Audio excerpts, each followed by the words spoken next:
Good evening, good day, 12s. Welcome to the 12 Talk podcast. My name's Josh. This is my co-host, Mitch. Thank you if you're tuning back in, if you're a returning viewer. We really appreciate it. Now, we're going to go with a little where do we go from here pod today. It was nearly called something else, but we'll try and keep it sort of with a flow. We're going to be looking at things like the state of the roster currently. We'll be looking at next year's possibilities. Mitch was also the Seahawks GM in the Walk the Mock. Where are you, mate? So we'll talk about that as well.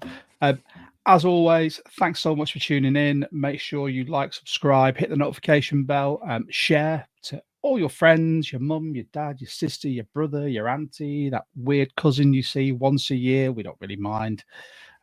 If you like what we do, you can always buy us a coffee. The link will be in the description. It doesn't have to be a coffee. It's, I'm on 3 months worth of annual leave now, so a beer's fine. And I'm pretty sure Mitch would appreciate one too. And as always, don't forget to join our Discord. It's still a growing community, and it's just growing bigger and bigger and bigger to the point where I can't keep up with conversations anymore. I dip in and out and go, oh, what's this? As always, we are working with the UK Seahawkers. If you'd like to join, you have just missed out on the free or the chance to win a signed Walter Jones photo, but it's £12 for the year for a membership for an individual, £20 for a family. You get some fantastic goodies. This year is all the throwback stuff, which was amazing. Still wearing the wristband, got everything else behind me. And then we have the chance for a national meetup, which is in Newark-on-Trent this year. Always amazing just to get together with like-minded UK Seahawkers and talk about the state of what's going on. But Mitch, as we are ready to go and we know what we're doing, shall we hit the theme music and get into it? Let's do it.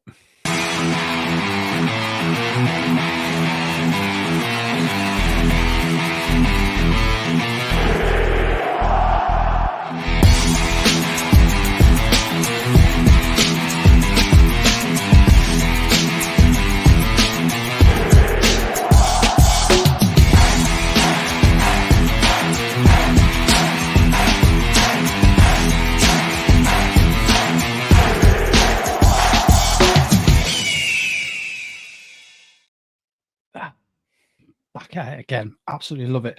So let's get into this, Mitch. First of all, shall we start with how are you? How's your Easter weekend been?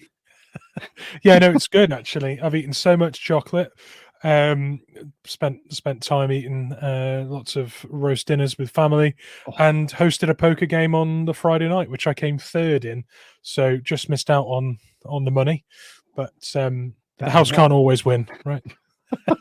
I said, if you host and win, it's like, it's got to be fixed call at some point. Well, that sounds all right. I had a family gathering yesterday.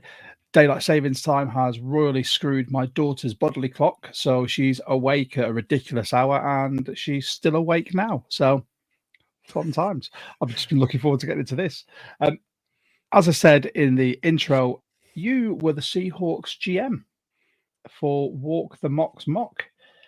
How did it go? Tell us all about it. And for anyone who doesn't know, Walk the Mock is a mock draft simulator. Mitch will tell you all about it now. I've had a look into it, and it looks brilliant. We'll be using that going forward, I think. Yeah, for sure. Really cool. I mean, Walk the Mock, where it differs to other mock simulation engines, so it's got quite a lot of really cool features that are sort of collaborative and live. So if you imagine you're part of like a fantasy group, and you've got the ability there to create a lobby to start a draft with that group, well, you've got the ability to do that on Walk the Mock. You can just start a lobby, say it starts in 20 minutes, you select your team, so we'd select the Seahawks, and in 20 minutes time it'll start, and a Kansas City Chief fan might have join the lobby and click the Chiefs. Someone might have joined for the Chargers. The rest will all be AI, but there'll be multiple actual players playing that draft with you. So you can make it a 7-rounder, a 2-rounder. So the Walk the Mock draft I was part of was one for content creators. So Dan Viens was obviously first person asked to do it. He said yes. His work commitments then meant he couldn't do it, and he put us forward as a podcast to represent the Seahawks, which was which was amazing. Thank you, Dan. Yeah, so I got to be John Schneider, and I went into it with, with these visions that I'm going to trade back and I'm going to get a second round pick, because they decided they were going to do 2 rounds, right? So I didn't want to be just pick at 16 and then done and I've got to watch, right? I didn't want to be a voyeur for the whole thing. So I decided that I was going to do everything I could to trade back, to the extent that before it started, I was sending PMs to the other podcasters on X, trying to just, do you know that there's going to be someone for you at 16. You need to get up and take our pick, and I'll take your second rounder. I was trying to get in there before anyone else, but the way it worked out was really interesting, right? And there's so many things that happened in that mock that I think could really happen, or are at danger of happening before our 16th pick, which is going to really affect us. So the biggest one, I think, was how much the content creator for the Colts wanted to get rid of their 15th. And the market for his 15th was the same market for our 16th. So when you're going through mock draft simulators and you're getting offers from the Eagles, from the Lions, from the Chiefs, from the Packers, they're also going to be interested in the Colts pick. Granted, there are going to be guys on the board for the Colts to pick that are genuine upgrades for their system. But I think the Colts see themselves, now that they've got Anthony Richardson, in a similar position where they want to build that roster around him, rather than being in a position where they're ready to win and they want to, take the highest prospect or the best immediate impact they can. They're still building a roster around their expensive acquisition. So the Colts are as desperate to lose that 15th as we are. And honestly, that caused me problems arranging a trade. My best opportunity to trade was with the Lions. I managed to agree a trade with the Lions. They wanted to give us first round and third round and a future day 3. Obviously, I wanted first and second. I was willing to chuck in a future 4th or a future 5th, future 3rd, or a this year 4th, basically. So around a 4th pick level. In exchange for the 2nd, and then a move back on the 1st with the Lions, which ended up being agreed, but it was conditional on their guy being there at 16, and their guy was taken by the team that traded up with the Colts. So, John Schneider, I sympathize massively. When we complained that you didn't trade back, you could have the best laid plans ready and other things before you fall a different way. The teams you've negotiated the best deals with go. I completely see it. So in the end, we picked at 16 and we took Troy Fatanu. And the next interesting thing is that Talisa Fuaga was there, who most people until now would have said is a top 10 pick in this draft. And I took Troy Fatanu instead. And I, all the way through this pre-draft process until now, I would never have made that decision. But I think the combine, how good he looked at the combine and how good he looked at his pro day, has maybe put him on a level with Fuaga. And the tiebreaker for me when I made that decision was the fact that we know Fatanu better within our coaching team than we know Fuaga. So maybe I sort of stumbled across, something that could very well come into play on day 1. I think that's very realistic. I mean, if you can't trade back, and if it does come between the two, when you look at Grubb as the OC, and I can't remember the O-line coordinator he brought in. Yeah, Huff. When you look at the fact that they're already in the building on the coaching staff, they're going to say, look, we know this guy, we know his strengths, we know what we want to keep working on, and we know how good he can be. It's a realistic scenario. I think because I tuned in, I wasn't going to do it because it started at midnight UK time. And as I alluded to earlier, I've got a 4-year-old who doesn't know what time it is in the morning, so I need to try and sleep at some point. But I tuned in on the YouTube live just to see what was happening. I caught your pick and then just put it on whilst I was dozing off. The biggest shock for me, and I think for you as well, was who went number 1. And it was Drake May went number 1. Yeah. Bears fans not sold on the Caleb experience. It felt like a protest. I'm going to be honest.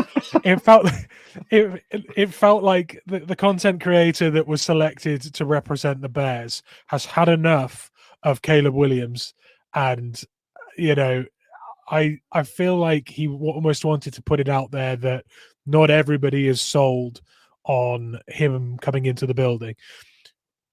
I think if you were to sit down with those guys who represented the Bears and actually talk to them, they'd openly admit Williams is going to be a Bear. We know that he's going to be a Bear, but we're not massively sold on him as a personality, as a leader, potential leader of our team for at least the next 4 or 5 years. So I felt like it was a bit of a protest. And of course, who was waiting there to snap him up? The Commanders. Couldn't believe their luck. Honestly, if that happened in the actual draft, I don't even think a minute or I don't think 30 seconds would elapse before the pick is in. I kind of just to quickly address the whole Caleb Williams thing, because it's been going off on social media. But he had pink nail varnish and a pink foam, and people have said this isn't a leader of men. Who cares? Just do you. The guy has got talent. It doesn't matter if he paints his nails, if he perms his hair, if he wears eyeshadow. He's a stellar player. He's shown that he's a leader of men. Just do you. Focus on yourself rather than focusing on the fact that someone else who's going to be a fantastic sporting position is wearing nail varnish. No one cares. Well, funnily enough, he reacted to the posts and everything. That he put up a video and he showed that no nail varnish on my fingernails. That was photoshopped in. And then he showed his phone. He actually has a pink iPhone, but he has a clear case on it. And he was like, yeah, like there's not that many colors of iPhones. So, it's either black or silver or gold, which looks horrible in my opinion. Yeah. Light blue, or it's pink. And he's like, I just don't care. And he said, the only thing here that's pink is my lips, because he does have quite pink lips. So, yeah. And then he said, and I thought, do you know what? He's doing all right here. Like, honestly, he came across quite well. And then he went, and the women loved my lips. And I was like, okay, ruined it. Immediately looks a douche again. It was like humble and then douchebag. Yeah, I know. He can't go a full video without, something annoying someone, I think. I think, to be honest, and just for anyone watching, thank you for tuning in. This is not a woke pod, but I'm very much of the mindset of I operate what's called my 3-foot circle. If it's outside of my 3-foot circle of influence, I don't care. You do you. And if he's going to do him that way, let him do it. He'll put all the results out on the football field. But anyway, so that was the walk, the mock. It was interesting to see, and you guys can see it. They've got it on their YouTube page as well. And we'll try and put a link in the description for afterwards. We shared the live stream on our Twitter as well. Yeah, on our X, so you can watch the rerun if you want to go and take a look. There you go. It's all over our X. But for this, obviously, we have called this pod, Where Do We Go From Here? It was nearly called something new or something different until I was talked out of it by Mitch. I think Mitch, quite a few Seahawks fans now are, unless you're completely delusional, this is not a 1 year, let's fix it, first year and go. This is at least a 2-year job. We are filling in roster holes where we're going to look at, my personal opinion, in this draft, we'll try and draft some premium players in those positions of need. And then we'll fill the rest in with just some other guys on 1-year contracts and whatnot. And then next season, when we go to the next draft, we'll look at doing that and filling the other roster spots, the other holes. Mitch, you in agreement with that? Yeah, absolutely. With that, we thought Mitch has done a lot of work with this. I'm going to hand this over to Mitch. I'll share it. Mitch can tell me what to do with it. But Mitch has gone through the roster in depth to say who we've got, how long they're signed for, how long they've got left, if they've got any fifth-year options that can be signed. But just to illuminate it for people, we've got sort of the remaining years people have. We've got the verdict that sort of we think on the positional groups, and then we've got what's needed. So there's people looking into the future. Mitch, I will share this, and Scott, thank you very much for your question. We will definitely get to that. We might answer that one when we do the wide receiver group, because I think that ties in quite well. Yeah. So let's get into it. So let's start looking at the offense. Yeah, cool. So here, I don't know if we can make that a little bigger. Are you able to let's see. Should be able to. Top left where it says 100%. If you flip that to like 130%. There we go. How's that for you? There you go. Beautiful. Yeah. So as you can see on here, the yellow square on 2026 shows a fifth-year option. So you can see that the starting offensive line currently is those top 6 players, and you can see you're going to be relying on George Fant and Tremaine Anchoram to play fairly significant either rotational or starting snaps. I'm okay with it on the pretense that there's going to be some high-level draft picks mixed in with that. I think that blend you could make a passing offensive line with, and depending on how high we pick, we could balance that out. I also think that when you look at players like Stone Forsyth at the bottom there, Nick Harris and Anchoram, those guys are all playing to prove it. Nick Harris has returned to the Pacific Northwest. He'd obviously ideally find a team in that corner of the map where his family are from, and where that is an ideal situation for someone to really knuckle down and try and work their way into a starting berth in a roster. So you've got 3 guys there: Stone Forsyth, Nick Harris, and Anchoram, who are all fighting for NFL careers. And then above that, the guys you've got there are all starting caliber NFL players, mix in some draft picks. That for me actually can look quite good, but it is fully reliant on a free agent veteran or a high level draft pick. Yep. And I think that graphic kind of shows the contract lengths are actually pretty healthy as well. So if that starting lineup can work, we've got them there for enough time to enjoy lower contract hits on players like Bradford, Cross, Oluwatimi, and Lucas. So there is a way in which that can be a real success for a prolonged period of time. That's my take. I mean, just quickly, Stone Forsyth is one of those players that I watched when he was at the U, and I thought he could do a job. He just doesn't seem to have lived up to the hype. I'm looking forward when we get to the sort of the verdicts and the scores that you've given on these positional groups. I had a quick look earlier, and I'll be interested to see what the people watching live think, because by all means, you can pop a comment in there, whether it's on X, YouTube, or Facebook. Let us know what you think of our grades on these.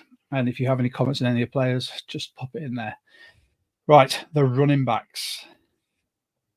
Yeah, I don't think we'll dwell on this for too long, because I think if there's one room that I'm very content with, it's this one. The only downside I can see on here is the fact that Ken Walker's not more than 2 more years. Because he was a 2nd round pick. We don't have that option for the 5th year.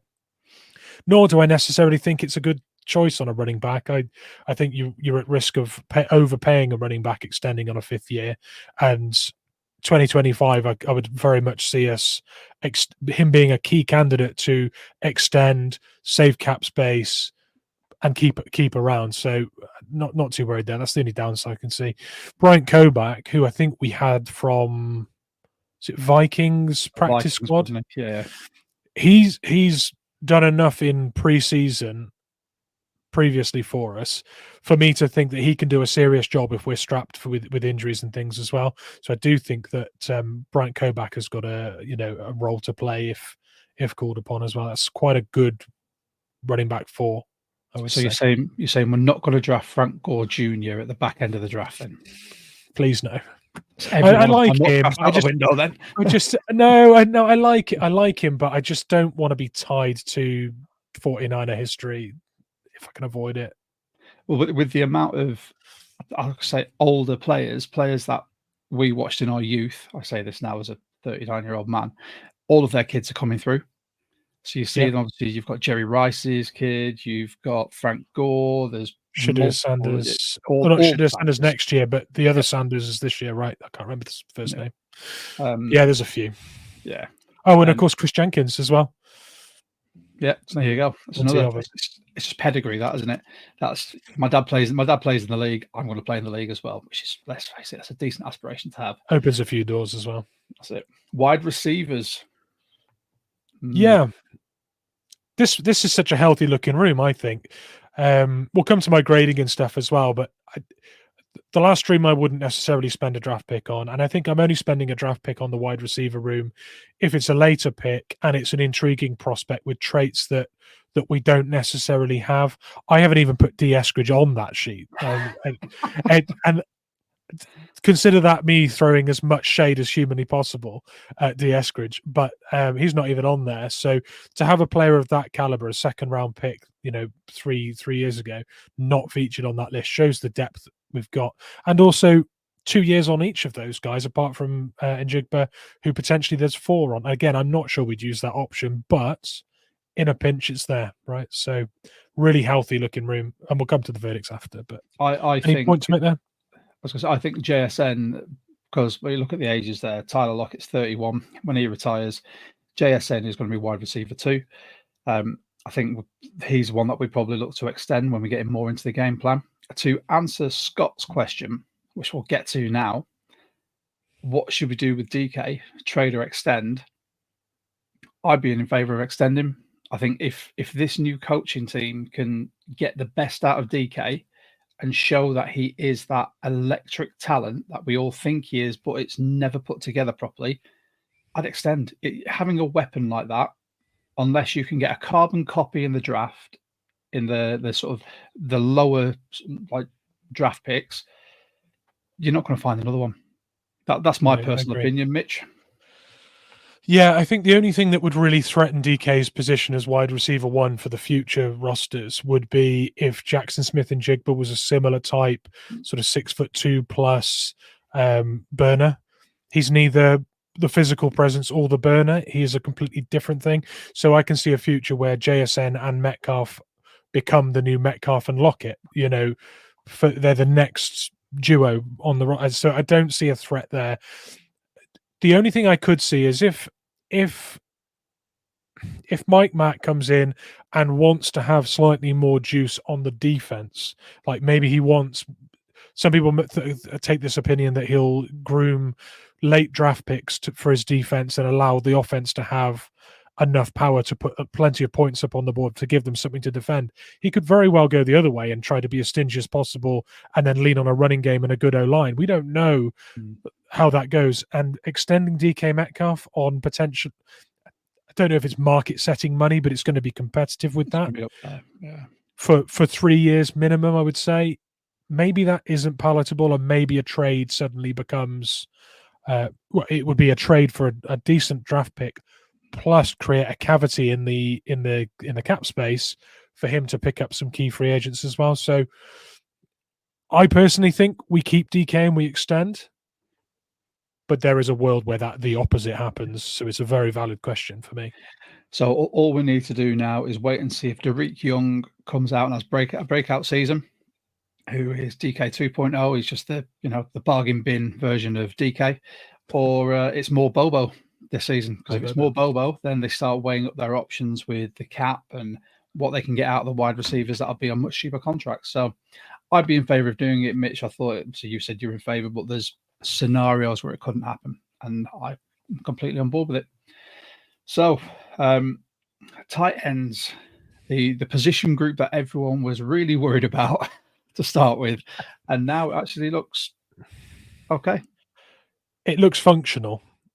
I don't think it looks threatening, and I don't think it looks deep, and I don't like the age profile, but we'll come to that in the verdict. If I've got 2 guys sat behind Fant and Brown, I want them to be projects that we're grooming into starting and I look at those two. I think Mabry's been on the roster there or abouts for a long time, hasn't ever really started to develop to challenge. I know last year's tight end group was really good. Those three we had, neither of them were top talents, but all three of them were very, very passable in the league and created a really strong room. That now doesn't look like that to me. I think it's very top heavy, and the age range there doesn't suggest starters and projects. But we'll come to the verdicts afterwards. What's your take on that? I'm very much the same. I think age-wise, a tight end is one of those really weird positions because it all depends on how you use them. And this is what we're going to see in a Grubb-led offense, whether or not we use them. I think we all know that Noah Fant is going to be your receiving field stretching threat. Pharaoh Brown's in there. He has got receiving ability, but he's just an inline blocker. Mabry has been a project with this team since birth. Basically, he could be a meme saying it's been 84 years because that's what it feels like. It feels like he's been on the roster for that long.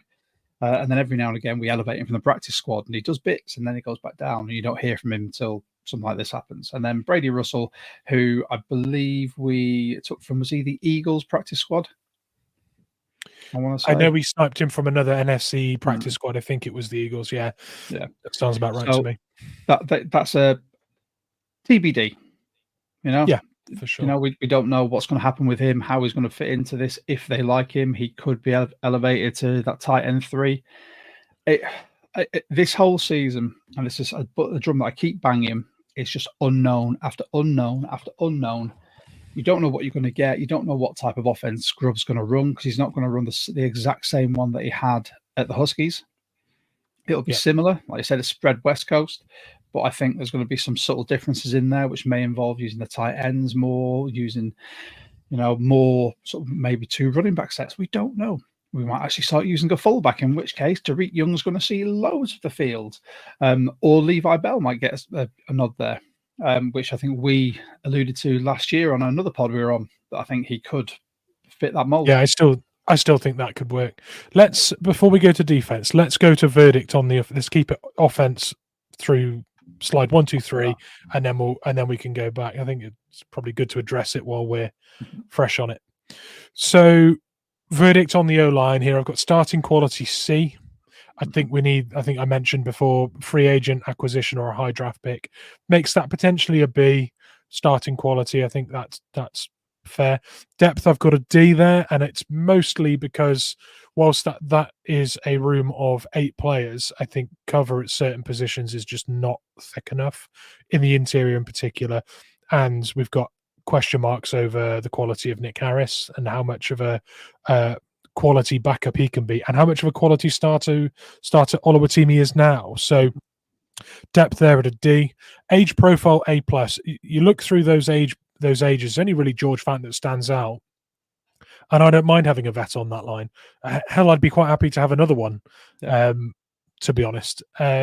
Contract length B+. We saw on the graphic previously, there's quite a lot of 2 to 3 years on there. So if some of these are projects for the franchise, we've got the years to make that come to fruition. So that was my essentially there. Depth questionable, starting quality, everything else there fine. Great. I mean, and this is, like you said it before, if we can keep this O-line together and fit, because there's still question marks over Abe Lucas. I know we get told that he's on the right road to recovery, but if it's a degenerative knee issue, you don't know how available he's going to be, which obviously is why we've given Fant the money that we've given him as a swing tackle. But I'm with you. I think the age profile is fantastic. This year, I'm not expecting them to be world beaters, but if we can keep them together for 2 to 3 years, I think that's going to be a great unit. And like I said, with the addition of a young, I want to say exceptional guard in there, I think that could be a starting offensive line for years to come. So complete agreement. Running back room. Yeah, high grades here, and I think that won't surprise people. Hello, Jonas. I see you there in the comments.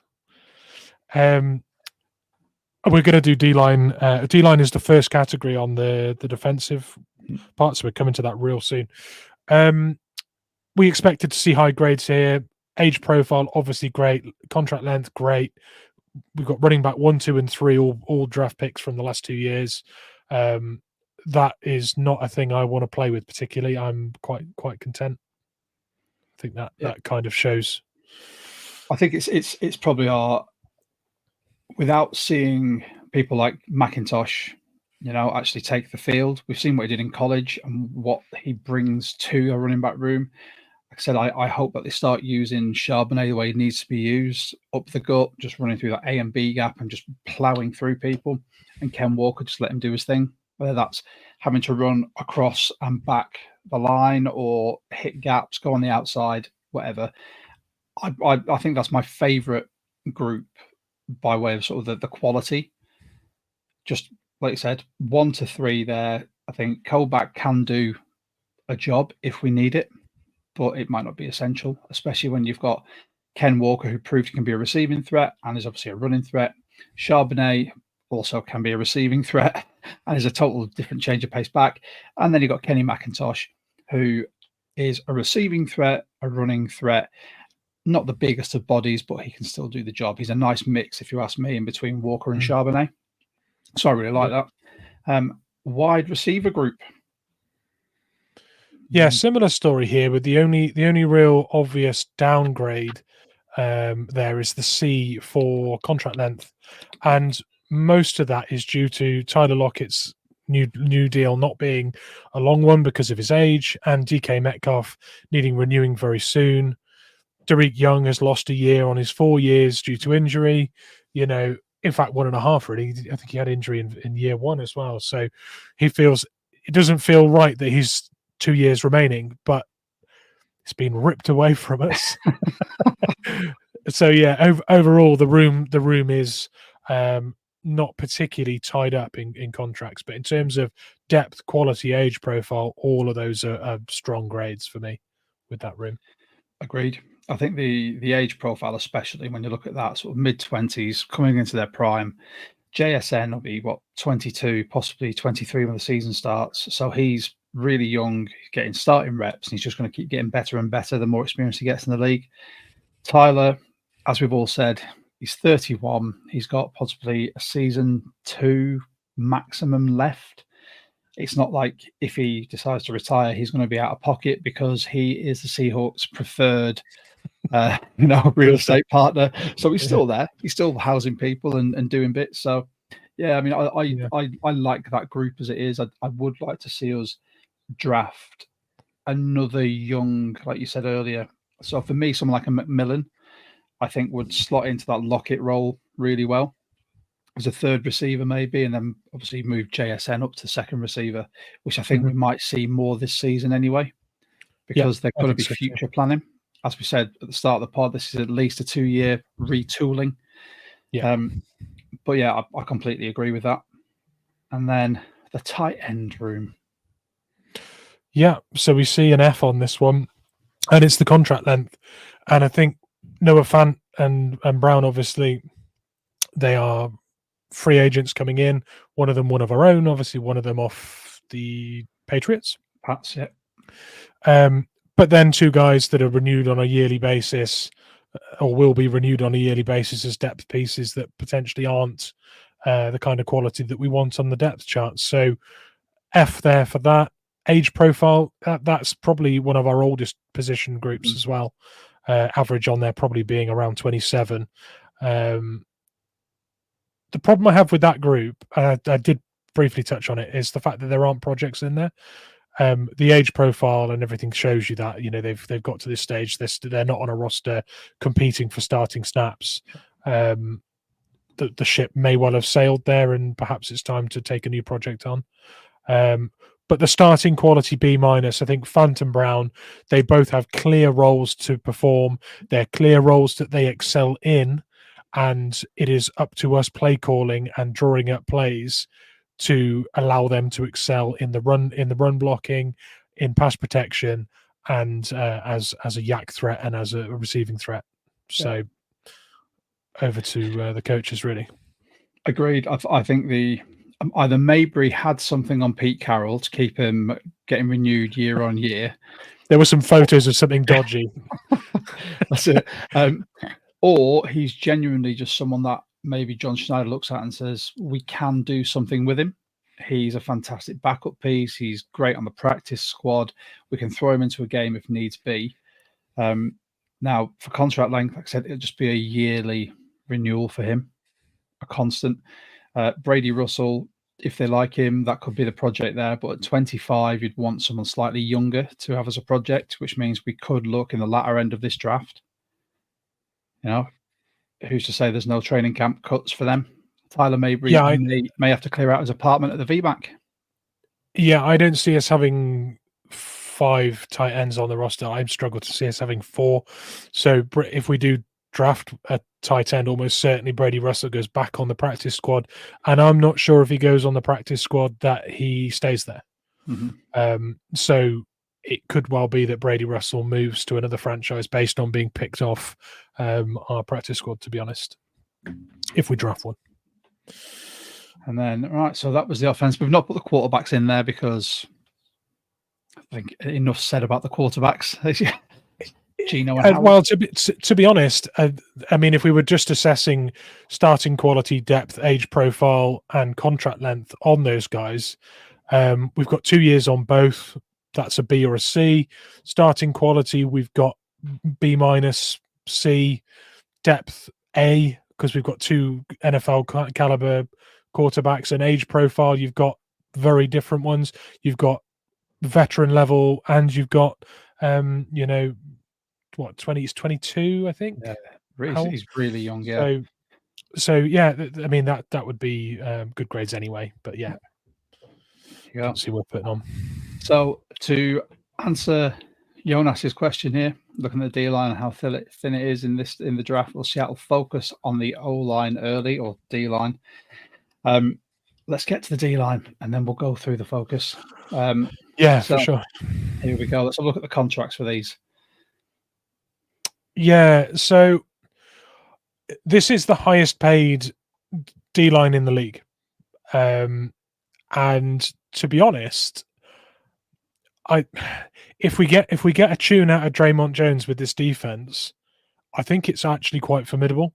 You look at Jaron Reed and what he was able to do from nose. He no longer has to do that. He can be defensive end and defensive tackle again, which is his strong suit. He's not required to be a square peg in a round hole anymore. He can play to his strengths.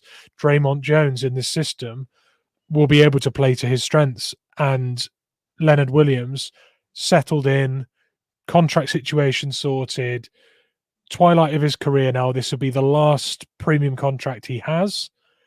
And it will be probably the last chance he has, unless we trade him. It'll be the last chance he has to have a deep playoff run.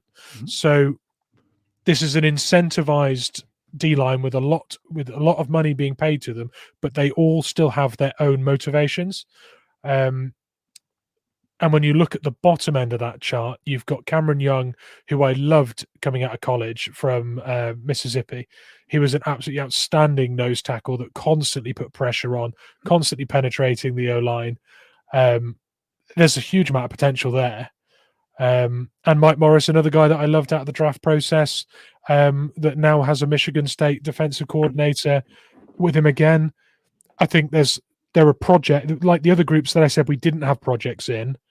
We have an old veteran group that's highly paid, backed up by the depth being actual starting quality projects. So I actually really like this room. I agree. I think when Williams came in last season, he had a transformative effect. It took a lot of pressure off Reed because he was able to get through to the quarterback as well. I think the addition of Hankins is a good one at nose tackle as well, because like I said, it means Reed hasn't got to be there all the time. They can move him around the line, and Hankins is a big old human being. Cameron Young, I absolutely love as a nose tackle. A man that big should not be able to move that fast. It's inhuman. And Mike Morris nobody seems to be talking about him. It's really odd. And he was drafted last year with the hopes of him having this transformative effect, playing defensive end, and the injury scuppered him. Now he gets to play with the defensive coordinator who started to really turn his college career around and turn him into a weapon, he's not going to be asked to be at 300 pounds. You know, I have a feeling that might go, let's get back to where you were in college, and I can start using you that way, moving you across the line and seeing how disruptive you can be. It's a great rotation.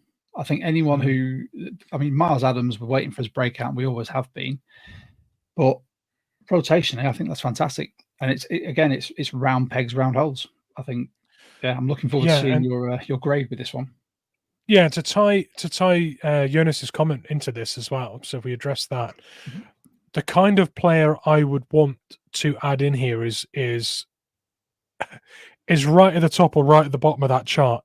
I either want a project from day 3 with traits that match up with what we expect from a versatile D lineman in a Mike Mac system, or I want starting quality that can come in and replace someone like Jaron Reed, because we are paying him good money. He has got 1 year left. We can splash a bit more stardust on that, or we can back it up with another project. Anything in between, which and rightly, Jonas points it out, there isn't much between the top end and the bottom end. If you're picking a DT in the second round or late second round or early third, you're doing something wrong, because that's not where you're finding gem, unless someone has severely dropped out of the first round and you're getting them as a steal. That is not where you're going to be looking for D linemen. So, that's where I feel fits for us in the draft. I'll get to the grade for that very shortly, but let's move on to the edge group. I like this room. I really like this room. Yeah, I really like this room. This is probably my third best ranked room after running backs, wide receivers, because Derek Hall's got enormous potential and is actually quite a good fit for this system. I think he can play hybrid D end or outside linebacker, can peel off into coverage. He got really good coverage grades out of college, played wide receiver in high school.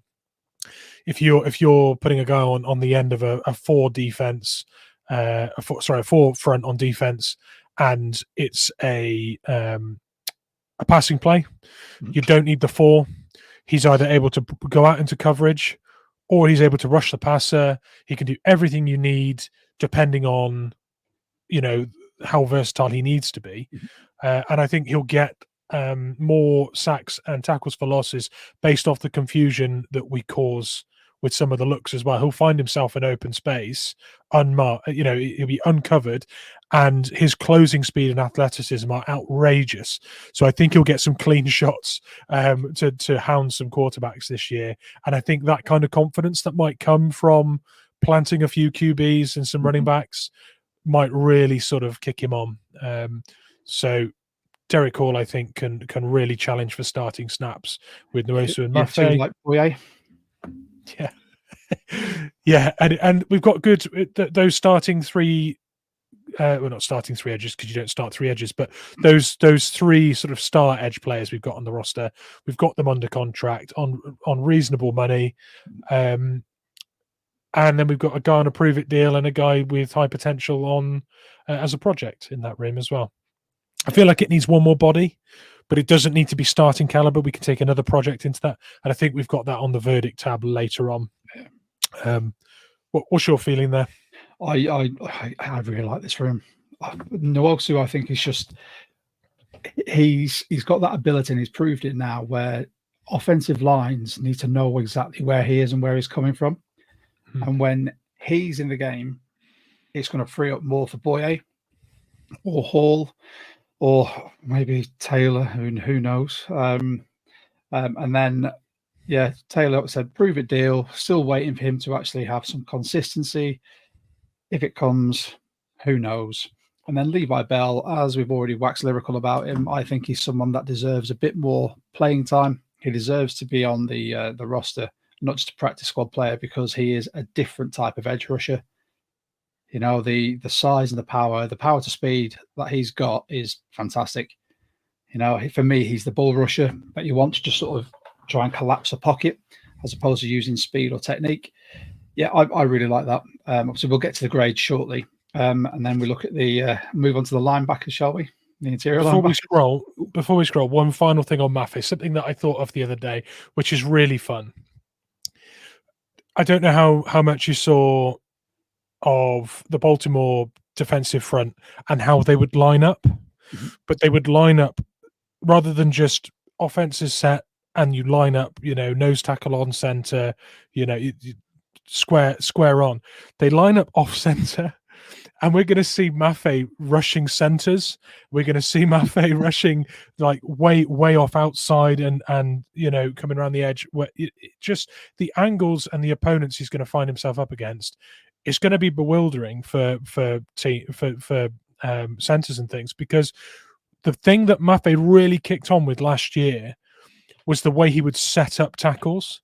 He'd go, he'd chop one time, he'd spin another time. The handwork and the way he put it together and the way he'd combo off what he'd done previously, he'd shape the same way when he did one move, and he'd shape that way to do a different move. And then when it was counter with the first move, and he'd tie people up. But now he'll be able to do that on the same tackle 2 or 3 times, and then he's got a completely different opponent. Start again. From routine 1 to routine 2 to routine 3, new opponent, new lineup. So Maffei could have a serious breakout year in that chaos, amongst all that chaos. I love it. Again, I think we're both big Maffei fans. I think his breakout last year just proved exactly why we drafted him. I think he's, as you said, the fact that he plans, but he mixes up the tools and the weapons for every rush. And if he goes to spin and then realizes the spin doesn't work, he'll then go to a chop or a swim. I'm really excited about this group. This is like the group that I love just seeing try to get to the quarterback. Then let's get on to the one of possibly the biggest discussion points during the offseason for the Seahawks, the middle linebackers, or the linebacker room. Now, the first thing we notice, we've only got one player who's on more than a 1-year contract. I thought you were going to say the first thing we notice is the graph is flipping the bird. It wasn't intentional. But no, yeah, it's the same observation though. The middle line there is the longest, and it is still only 2 years, and that is our biggest area on the roster, in my opinion, for getting bodies in to develop. Of the free agents we took on 1-year deals, I'll be surprised if a quarter of them succeed in those prove it situations. I think you'll really need to fit the age profile to get that extension. You'll need to fit a sort of veteran leadership profile as well to earn us committing to you for 3 or 4 years. It'll need to be that you fit the system, you have the right personality, you have the right age profile. Someone like Rashawn Jenkins is really going to struggle with the age profile. Everything else he ticks all the other boxes. So Baker and Dodson are perfect examples of players that can seriously impress, show that versatility, and show some leadership. Those two could be starting players, but we can't extend all of them. Those coming through that prove it deal, you're going to get paid $7-8 million on a committed 3-year at least basis. We can't do that for everyone. Obviously, we just can't. So you need to be a standout, and I think those two could be 2 players that make it, honestly. But they still have to be backed up by some projects in the draft. Maybe one project, one starter, starting quality or rotational standard. Yeah, agreed. I mean, Drake Thomas, there's a lot of chat about how good he could be. For me, he's a project there. O'Connell and Rattigan, special teams, pure special teams players. I don't see them as starting quality. I think Rattigan's come on, he started a few games where he's had to come in for injuries, and I personally don't see enough of him as a starting middle linebacker in the league. I think he's got tools, but I don't think he excels enough for my liking. There's nothing that I can look at from a coaching point of view or a projection point of view to go, if he actually focused on this, he would be bumped up to, starting rotation. I just don't see that. So I think that this is going to be the room to watch this year, especially with the draft, which is something that we're obviously, I think we're going to be looking at. And I think we're both, I think every Seahawks fan is in the same sort of mindset with it. I tell you what, it's not. It's not the room to pick a name for your shirt. That's what it's definitely not. Or if you do, you pick it and then you've got to change it the year after. So, right, then we'll move on to the safety room. Yes, this is an interesting graphic because I think we feel like safety is an empty room, or it's a room for huge development. When you look at Jerick Reed and Kobe Bryant in there and think about what they could be in a Mike Mack scheme, it actually really isn't too bad. J Love, we know what we're going to get from him. He can do the free safety role and the strong safety role. The one thing I don't know, have we seen him blitz much? I think he had a sack last year. Mike Mack said this week, everyone has to be able to blitz.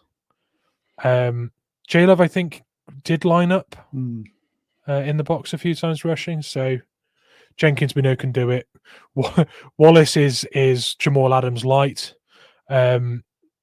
which is a scary thought considering what we got out of Jamal Adams. But if he can just stay on the field and be a versatile weapon and everything else, then we'll get our money's worth on that one rather than paying him $20 million to warm the bench.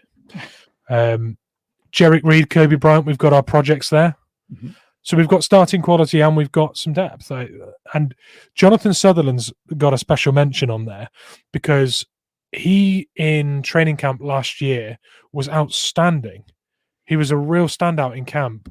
And injury, I mean, he went on injured reserve, didn't he? And we had to pay him some compensation, I think, because we released him and re-signed him without him passing a medical, if I recall.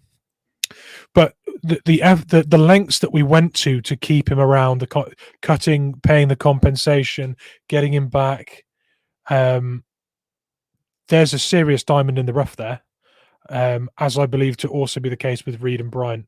So a starting quality rotational piece in the draft at safety added to that room, I'm suddenly not too worried about it, honestly. No, the same. Like I say, when you've got sort of Love, I think this will be, if he continues on the trajectory he was on last year, he will get an extension, no doubt about it, and he will be one of the leaders of this secondary. Jenkins was brought in as a veteran presence. I have got no issue with that. When you look at the age profile of this of mid-20s, having someone in their 30s on a 2-year deal, fine. He's not breaking the bank. He's obviously a proven commodity in the league. Not a problem with that. Wallace, see what happens there. Mm-hmm. Jerick Reed is just, in my opinion, he's just Diggs 2.0, just with more gas now. He's got more pace. I'm excited to see what he can do because he looked sensational in special teams before he got injured. Kobe Bryant is an absolute enigma, wrapped in a conundrum, tied off with a massive question mark on the bow. It's won awards opposite Sauce Gardner in college as a cornerback. I've said since we drafted him, he hasn't got the speed to play on the outside as a cornerback because he will get burned by some of these top wide receiving talents. He's a very intelligent and cerebral player, which I think moving him to safety would be a good fit. He just needs to learn the position. But if he's asked to move around, he's got the smarts to be able to do that really successfully in this sort of scheme, which is exciting. And then Sutherland, like you said, he was getting rave reviews throughout training camp. You know, when you did see him play before the injury, he actually looked like he could do a good job for us and is a project piece. I think safeties, personally, unless you're highly drafted, you don't really come into your own until you're about sort of 27, 28, and you've learnt the league anyway. So at the age of 20, 25, keep him for this year. If he does well in the rotation, you extend him for a year or two, and then just let him keep building that knowledge and foundation. I you know what? I don't mind this room at all. It's not the most exciting room we've ever had, but it's nowhere near. Well, actually, I've said it. I was about to say we're not paying them very much, but actually, when you look at the wide receiver room, it's the highest paid in the league. When we look at the D line, it's the highest paid D line. When you look at the safety room, technically, with an asterisk next to it, it's the most expensive safety room in the league. But that's because the two guys that we're paying the most aren't on the roster. So, and on that note, actually, Quandre Diggs posted today that he was hanging up the cleats. It's April But Fool's, it's mate. April Fool's. Yeah. And I don't know whether to believe him or not. I've seen so many. Although the fact that him and Jamal are still out in the market, I think if they are in contract talks, someone's desperately trying to beat down their value. There was also an April Fool's that Pete Carroll has signed a 4-year advisory role with the 49ers. And I'm sorry, anyone that's listening, if you interact with these posts and go, "Oh my God," please just look at your calendar. Look at your calendar and remember. Check it before commenting anything. Yeah. Yeah. Don't just check yourself before you wreck yourself, really, with the keyboard, because I've seen so many people that made themselves look fools. Our friend Dan Viennes put one up saying that he's quitting his current job to go and become the rhythm guitarist in Steel Panther. And I genuinely think that people looked at that and went, "Oh my God, that's an amazing opportunity." And no, just no. But anyway, let's go cornerbacks. Why not? Does this graphic surprise you? No. No, it doesn't. It surprised me when I put it together. I looked at it and thought, Spoon is the most recent acquisition, and he's the only person on there that we've got for more than 2 years. And that worried me slightly. And I think cornerback's a room that not many people are looking at ahead of the in the draft coming up. But we really ought to be. I know Trey Brown's in a contract year and did exceptionally well last year. Mike Jackson is back. We know what we get out of him. He's a starting quality corner in this league. Witherspoon's a stud, and Woolen, if he can put it together, is also a stud. One thing we said a minute ago was that Mike Mack had stated that everyone needs to be able to blitz. That worries me with Woolen. Because I can't imagine him coming off an edge, and even if he gets to the quarterback, I don't trust him to wrap up. I don't trust him to be able to hit the quarterback with enough force to knock him off his feet. I would see him blitzing as a bit of, obviously, you see all these pictures of him in the gym, putting on some mass, pumping. That man is going to need like intravenous pies and pizzas to put on the weight that you need. As a coverage corner, he is exceptional. But in this defense, if you need to be able to blitz, I cannot for the life of me see Woolen trying to blitz past a tackle, because it would be comedy TV, because he would just get put around. Although with the speed that he'd have off the edge, it could be a surprise weapon. You never know. You could use him to flush a pocket, though, couldn't you? Because he'll come off that edge so quickly. You might be able to walk a quarterback into a trap on the other end. But honestly, I'm not looking forward to seeing that experiment. And the other flip side of that is you could say, oh well, most of our safety looks are going to be too high safety. You could have Woolen line up at corner and then drop into safety with Rashawn Jenkins, and that actually sounds like a nice idea, because you've got two ball hawks at the back end with speed and range, and they're long limbs ball hawks. That sounds nice, right? Until you realize that safeties are called safeties because they are a safety net on the back end that stop plays going to the house if something goes wrong. Well, Woolen's not great at tackling an open field, and a safety suddenly looks like a risky when it's Woolen that's your safety net. So Woolen needs to patch up the holes in his game more now than ever, I would say. I think this is the biggest frustration, and anyone that's tuned into the pod or has seen my rants on X will know that tackling is my biggest thing. Reek and Quandre last year were the two that probably got the most heat from me, because Reek just looked like he didn't know how to tackle. And granted, he only converted to cornerback at college, so tackling was never something he had to do. But it's a fundamental thing in a contact sport, which should really be highlighted. And I'm hoping that that's something that Mike Mack can do for him, because if he can figure out how to tackle effectively. It doesn't have to be a massive hit. I'm not expecting him to be the second coming of Cam Chancellor when it comes to hitting players. I just want him to be able to stop people and not flail around with his arms and become a human turnstile. It's biggest frustration. But 2 years left for him. I mean, Trey Brown, like I said, prove it. This is his contract year, and I've rated Trey Brown since we drafted him. I thought he was a fantastic corner in college. I think he's just been really unlucky with injuries.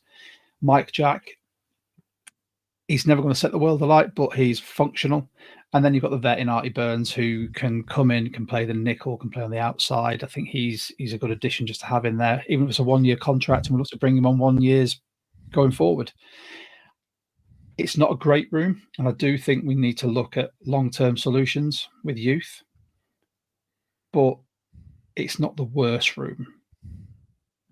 But saying that, shall we get to your verdicts on that? Let's do the verdicts, yeah. I was going to say. So, D-line. There we go, yes. Yeah, so starting quality B-, which when you look at the amount of money we're paying the room, probably shows a little bit of the disappointment. You know, if you're getting B quality or B- quality out of an A+ value of payment, if you see what I mean, there is disparity there with what we're getting for what we're paying, and I think a lot of that's tied up in Draymond Jones's contract. So he's the key piece to kick on in order for that B- to turn into more of an A, which is where it should be for what we're paying. Yeah. Depth, I've got C, and that's mostly because we've got projects backing up, the starting quality, and there's a bit of unknown there, especially with Mike Morris, who didn't really get out on the field because of that shoulder injury that needed surgery. Age profile C, it is our oldest group. There is some youth in there, which has stopped it being lower grade for me. But contract length, as we saw on the previous graphics, looks really healthy, and we've got those stars tied up with us. So our D-line should be of a high quality for a number of years, to give a little bit of time for the projects to bear some fruit. Yeah, I agree. I think you've hit the nail on the head with all of them. The depth, again, looking past what could be if we work in a 3-4, even in a 4-3, looking past the starters, I think it's, like I said, projects and vets who are not exactly world beaters, and the age profile as well. But then when it comes to D-line, I don't mind having a slightly older D-line, someone who's savvy and experienced and knows how to play the game, just so long as we stop these stupid runs. Because if we have another season where our inside linebackers are in the hundreds of tackles, again, that shows that something's gone drastically wrong up front. Yeah, I agree. So, yeah, happy with that one. And then let's go on to the edge. Yeah, so probably predictable grades. We both said that this is probably our third most complete and balanced room. And you've got starting quality B+, depth C. I mean, if you've got a practice squad guy and a guy that a lot of us thought would not be returning as your backups in Darrell Taylor and Levi Bell, I think that suddenly justifies the C grade. Mm-hmm. But then the age profile's great. You see edge rushers in this league at a high quality to 32, 33. So you've got to look at that and think that you've got an awful lot of tread on those tires. And the contract length, we've got the three main players there tied to decent contracts for 2 to 3 years. So really like the room. Again, I agree wholeheartedly with everything you've said. The depth, that's my biggest concern. Darrell Taylor, I had such high hopes for him, and he just doesn't prove any consistency what he can do. He proves what he can do in sort of 3 or 4 games a year, and then he vanishes into the mist, into the ether. You just don't know what he's doing. And woe betide any coach who asks him to drop into coverage, because that doesn't look tidy, or to to cover the run. So, and Levi Bell is just is an unknown. So, yeah, we factor that into the grading as well. Completely agree. Inside linebackers. This was going to be a difficult set of grades, wasn't it? Pretty sure people are probably just tuned in to see our grades on this one, to be honest. Yeah. Well, I don't think I've been harsh either. Imagine having 4 categories, putting an F in both, and not feeling like you'd been harsh. Mm-hmm. I just feel like it's accurate. The age profile on that room is superb. The depth, though, is not great. There's a lot of projects in there that have not seen meaningful NFL snaps. I'm not confident in that depth at all. It needs addressing in the draft. It's an F. It's an F on the depth there. Starting quality, I've got B minus, and that has to only be based on what both of them did last year, and they were very highly graded linebackers last year. So starting quality B minus with an asterisk next to it. We've never seen them in a Seahawks uniform in this scheme. Contract length, there is no one there with more than 2 years, and the only player on 2 years, again, we poached off a practice squad. It's Drake Thomas, yeah, who is a fantastic fit for this scheme, by the way, but we've never seen him in it. So, again, can't really grade too high there. And this is it. It's just all the unknowns, isn't it? It's the looking at that room, there is no one we've seen consistently in a Seahawks uniform. You know, I've said about Rattigan, O'Connell's had some snaps, Drake Thomas, but then the two starting inside linebackers, PFF graded them well, but I don't always trust PFF based on their metrics. I'm much more of the eye test. And having looked through Baker and Dodson's sort of plays, doing a bit of sort of scouting on them, they could work in this, but again, it's the unknowns. And I'd just like to apologise to anyone who's watching or listening, because it does sound like I'm a prepubescent boy who's just going through the change. It's hay fever season, and it's absolutely killing me. So yeah, don't worry, I'm okay. And let's go to the safeties before I start squeaking too much. Yeah, so the safety room, we've got a B minus for starting quality. I think Kobe Bryant backing up J Love, Jenkins, Wallace being the positionless defensive weapon that can, be put in one spot, represent something, do a completely different thing. That gives us our wild card sort of aspect. There's plenty to like in there. Age profile's really good. There's only one veteran in the room, really, in Jenkins. J Love is, I think he's actually 27. I think the previous slides probably show 27 rather than 26. Maybe I'm wrong. There or thereabouts. They're one veteran in the room. So yeah, starting quality B minus, depth is a C, age profile's an A, contract length is a B. I think that's actually, like we said earlier, quite a good room. Needs one addition in the draft for me. Again, yeah, exactly the same as you. I think one addition in the draft, a young project or potential starting level safety. Yeah, or both if the right situation comes up. I think we can definitely take two. Yeah, and anyone that's seen our mocks, if you haven't, they're all on the YouTube channel. You can see all the safeties that we like in this draft that we take sort of further down in the draft. I think there's options there, obviously, depending on what we do by recouping draft picks and where we sort of look to prioritize. But yeah, again, agree with all of that. I don't think I need to expand much because you've hit the nail on the head and we've discussed it at length. So that is the roster as it stands. Thank you to everyone who's tuned in, listening to us talk about it for over an hour.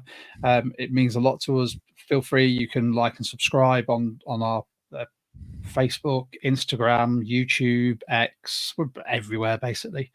Now, this 2-year rebuild, which the more and more I think about it, it could be 2, could be 3. Let's look at what's needed. So I said at the start of the pod, I think this is going to be 2 draft process. We're going to look to really fill some of those areas of need with quality. So I think we're going to look at, personally, I think it's going to be interior O-line and middle linebacker. I think they're 2 massive areas of need for this draft, which if we trade back, we'll get 1 in the first round and 1 in the second, with some project pieces after that. And then we'll look to sort of backfill as well with some cornerbacks. As we said before, we need to put more in that room, a bit more youth and longer contracts. And then the safety room, I think we've both said we're quite happy with. But let's look at what's needed. So also, just thanks to Mitch for putting all this together. He loves a spreadsheet and he's done such a good job with this as well. But let's go through it. Mitch, talk us through it. And then obviously anyone who's watching, if you do want to comment on what we're saying here, let us just pop it in the chat and we'll happily answer it. Just very quickly before we do that, Card Crazy is one of our YouTube subscribers. It's not bad that you saw those April Fool's jokes and laughed, because I did the same thing. I laughed even more at the people commenting, thinking they were all real. There was so much hate and vitriol as soon as that Pete Carroll to the 49ers thing came out. I was like, oh, people are going to be deleting comments when they realize it's April Fool's. But yeah, there you go. Right, what's needed, Mitch? Let's go for it. O-line. Yeah, so I've got here a starting quality interior lineman or guard and a versatile prospect. Versatile project. Doesn't need to be starting quality, but a tackle/guard prospect would be ideal. And you can see there how that would look with 2 4-year contracts added to what's already there. That looks like a really healthy project to me. The age profile of that as well. Yeah. Just well, that's actually really rare. Like the league doesn't do this. The league doesn't have an average age 23-year-old offensive line. What we're doing there is actually very different to what the league does. So might be why it's going so wrong, to be honest. but again, yeah. in a year or two's time, who's to say that once they've got more experience in the league against different pass rushes, different players, and just different situations, that in 2 years' time, they're not one of the better units in the league because of the age and because of the experience they're gaining at that young age. But that also does lead us into the whole of we've got really young players that have started, have got a lot of experience, and as soon as their contracts expire, they're going to be hot commodities. Yeah, exactly. So, true. Agreed completely. Like I said, I think we're definitely going to be looking at a young guard. I think John Schneider's come out and said on his show that we're going to be trying to bring in some more veteran help on the interior of the O-line.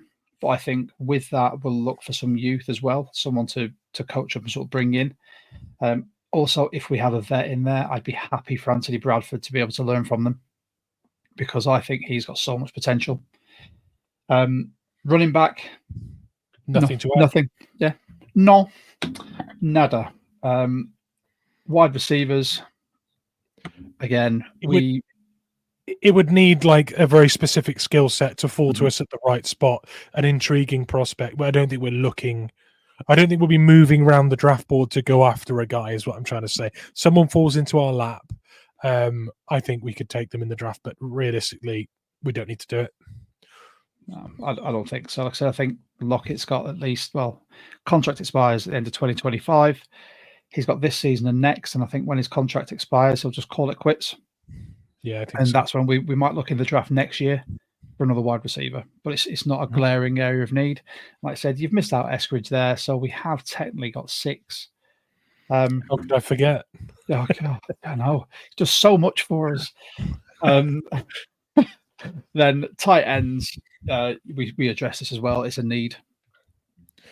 Yeah, it's a need, and I've put versatile project there because I think if you've got Farrah Brown for 2 years and you've got Noah Fant for 2 years, the ideal player to bring into that would be someone like Will Dissly, who can do absolutely everything. It wants to be a well-rounded skill set, but doesn't need to have starting quality. And because of the player not having to have starting quality, that could be a day 2, day 3 tight end, which works great for us. That I think tight end what we need on tight end will fall exactly where we would want to spend capital and the amount of capital we want to spend. So I think that's quite an easy, and it's also a class of tight ends where I think there are good fits for us as well in that area. So I'm not worried about tight end. I think we're going to get the opportunity to get a really good addition there. Yeah, I mean we've said there's a few at the back end of the draft that are those versatile projects that you can bring in, can do you a job, but we could quite easily sit them and just let them learn for a little bit. It's not something that's high on my board. I would be massively opposed to if we don't trade back and Brock Bowers is sat there. If we take Brock Bowers, I will rip my ever thinning and receding hair out because I think it's just that'd be a wasted pick from my point of view.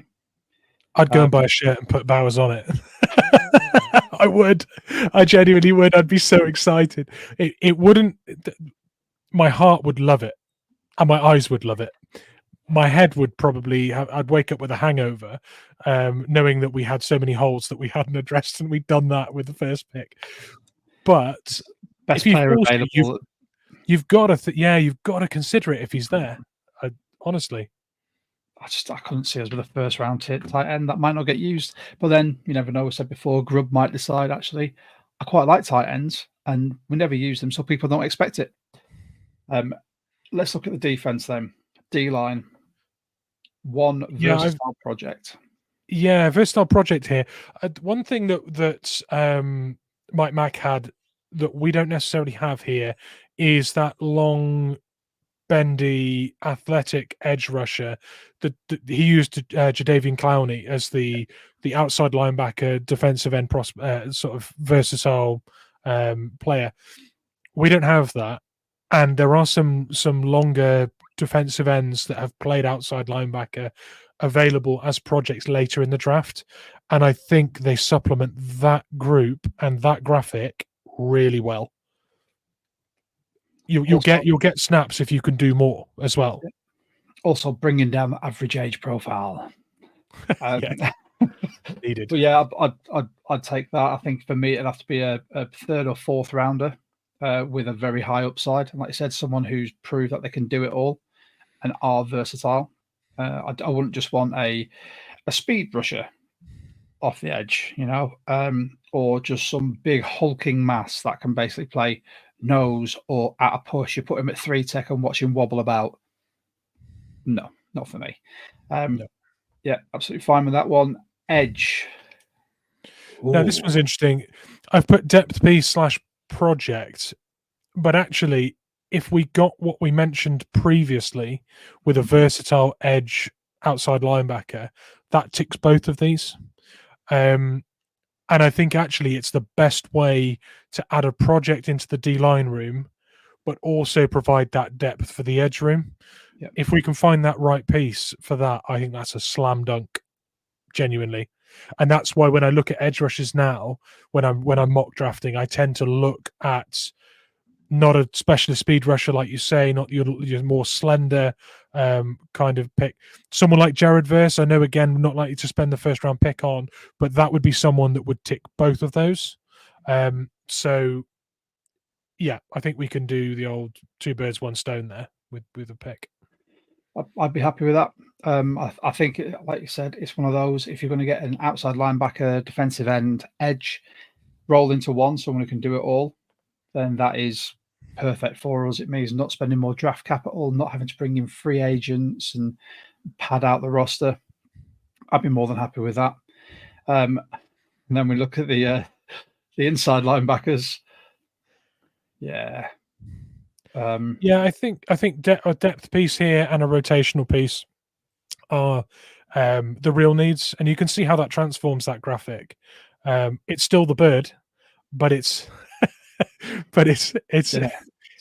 it's better. And I think when you listen to people talk about this linebacker class, the inside linebacker class, people say, "Oh, it's not a good linebacker class. It's not a deep linebacker class." I actually think that misleads people to thinking you shouldn't take a linebacker this year. It's not the right year to do it. What it actually means is there isn't a inside linebacker that's projected to go in the first round. There isn't a slew of them that are going to be available on day 3 of starting quality. There are still linebackers in there that are good, and the reason why some of these guys are sort of wallowing around the second round, third round area is they don't necessarily have immediate starting quality that deserves a first round pick. Well, we've got Baker and Dodson. Yeah. That's not what we need. We can take a Junior Colson, on day 2. We could, if we can put ourselves in position to take a player like that, fantastic. But that could be a rotational piece there, and then a depth piece in the 6th round. We've got quite a lot of players now coming in for interviews that are day 3 linebacker prospects. So that depth piece is something they're definitely looking at to add. So I think we can pull that off. And I don't listen to this. It's not a good linebacker class. it's not a good linebacker class if you want to be able to pick one up in the first round of starting NFL quality. That's not what we need anyway. I look at this linebacker class as there's a lot of it's not a good linebacker class. It's not the fact that they're not good linebackers. It's that there are other positions that are highly touted in the league that are better prospects. Yeah, they're still good linebackers out there. You look at the tape on so many of them, and we've done it extensively. There could still be a starting caliber linebacker in the league for a team, or they could be a one-year project with the view to then step into that starting berth. But there are other players out there that just excel above them, but it doesn't mean they're not good players. So I'm all about that. I think linebacker is going to be a day if we can trade back and get a second. I think that there is one of those linebackers there that we will take. If not third or fourth round, I think we will take someone. We need to pad that room out and just sort of bring down. I'll say bring down the age profile. It's pretty standard there anyway. Safeties. Yeah, so we said earlier that maybe one safety into this room would be fine because we've already got projects in Kobe Parkinson and Jerick Reed.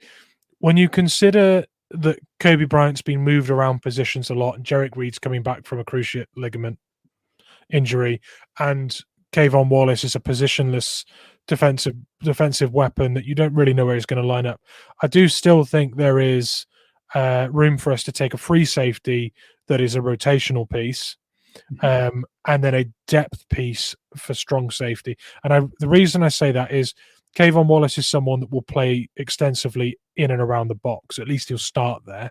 Kobe Bryant is much the same. J-Love can play both. Jenkins can play both. So for me, we'd want the rotational piece at free safety and a depth piece that doesn't need to factor in straight away at strong safety. And that is an idyllic situation. If there's a prospect there that can play safety and outside corner, that also helps the roster an awful lot. The more you can do in this defense and the more versatile you can be, I think helps. Talking about corner.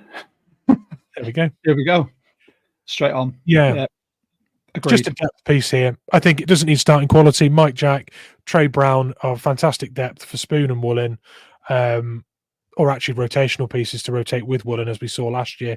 Woolen hadn't cemented a starting role, and while being exploited, was protected somewhat by that rotation. I think that will continue while he develops. So yeah, depth piece there to mix in case we can't extend Trey Brown next year. I think that makes sense. I agree wholeheartedly with all of that, sir. I mean, with that's sort of our rundown of the roster as it stands, and then where we think we're going to look to bulk up either in this draft or the next. If you've been watching and you want to let us know your thoughts and feelings, feel free to grade our grades. We're more than happy to take any criticism as long as it's constructive, and just please don't go for character assassination. Can't deal with it right now with my hay fever. My head might explode. You can do that by all means. You can like, comment, subscribe, find us on X, on our Instagram, or if you just want to chat to us in general, join the Discord. It is our pinned post on our X as well. Some exciting stuff coming up. We've got some good guests as well that we're currently in conversations with, trying to get the timing sorted. Obviously, being a British-based pod, we have to work it around our American guests as well to make sure that it's convenient for everyone. But that being said, next week we will be appearing live on the Hawk Zone Rundown with the boys over there, won't we? 8 o'clock GMT, which will be midday Pacific Standard. Yeah, correct. There you go. So catch us there. We'll still have a pod coming out. It won't be on the same day. We'll record one and then we'll pop it out for you next week as well. But apart from that, if there's anything you want to talk to us about, if you want to appear on the pod, send us a message, slide into our DMs. We're very accommodating. We'll happily arrange it for you. You don't have to be a podcaster. This is a community podcast. We want to talk to 12s everywhere. One of our guests he popped up in our comments earlier, Jonas. Guten Tag, mein Freund. Anyone else, thank you so much for tuning in. Mitch, anything you would like to tell the good people that have tuned in today? we don't swear on this pod, but I'd very much like to finish by repeating what Luke Wilson said within the first 20 seconds of the KJ All Day podcast. But I won't, and I'll just say go Hawks instead, I guess. All about that. From me, from Mitch, from all of us, just going to say go Hawks. Enjoy the rest of your Easter holiday, and let us know if you want to appear. Like, subscribe, share, tell your mates, and have a good one. Peace. Peace.